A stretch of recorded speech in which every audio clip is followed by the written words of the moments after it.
Nagkasagutan po sina Senador Robin Padilla at Coast Guard Officer Jay Tariela kaugnay sa umano'y racist AI video ng China State Media. Sabi po ng Senador, si Tariela po ang nagsimula ng tensyon. Sabi naman po ni Tariela, hindi pa rin po dapat tanggapin ang pagkukumpara sa mga Pilipino sa unggoy. Narito ang report ni Mon Gualvez. Matapos ang paglabas ng AI-generated video ng China State Media na gumamit ng nakabarong na unggoy bilang kinatawan ng mga Pilipino, nagkabanggaan naman sa social media si PCG spokesperson for the West Philippine Sea Rear Admiral Jay Tariela at Senador Robin Padilla. Nung una, kinundena ni Padilla ang video. Pero kasunod ito, sinisi naman niya si Tariela sa umunoy pagpapalala ng tensyon sa paggamit ito noon ng caricature ni Chinese President Xi Jinping. Sabi naman ng senador sa Chinese media, hindi ba't unggoy ang tingin ng mga umano'y white colonizer o mga mananakop na puti sa mga Asyano? Huwag na raw bumaba sa level ni Tariela at kalimutan ng Asian at Austronesian heritage.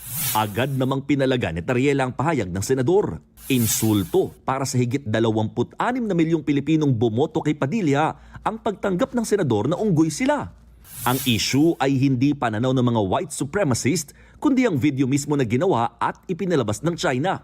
Sa panig naman ni Padilla, iginiit ng kanyang tanggapan na nananatili ang pagkondena nito sa offensive AI video.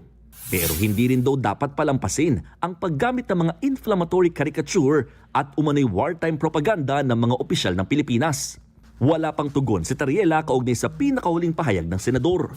Kinundena na rin ng palasyo ang AI video ng China. Kahit sino man sa Pilipino, hindi magiging maganda ang pagtanggap, hindi matatanggap yung ganung paglalarawan sa mga Pilipino na bilang unggoy.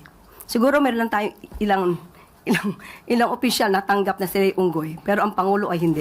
Sa gitna naman ng usapin na yan, inilahad ng Department of Foreign Affairs na magpupulong sina Foreign Affairs Secretary Maria Teresa Lazaro at Chinese Foreign Minister Wang Yi. Posibleng mapag-usapan nila ang bilateral relations ng Pilipinas at China sa Association of Southeast Asian Nations o ASEAN.